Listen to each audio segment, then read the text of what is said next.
Yes, my name is Mike Snyder. I'm with the Alliance Solution Group. I presented on predictive maintenance.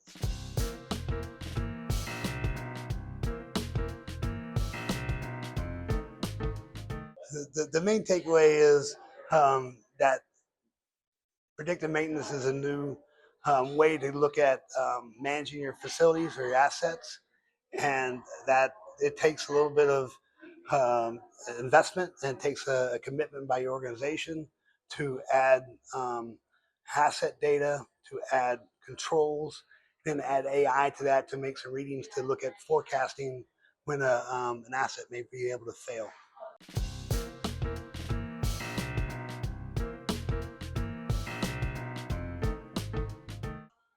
Yes, MUFES brings all the players in the world of asset management in one place. It brings the manufacturers reps, service providers, and also customers together. Very few times can you ever connect all those elements into one, because again, understanding what the customer's experience is and giving that information back to the manufacturer is a great useful data to help this industry move forward.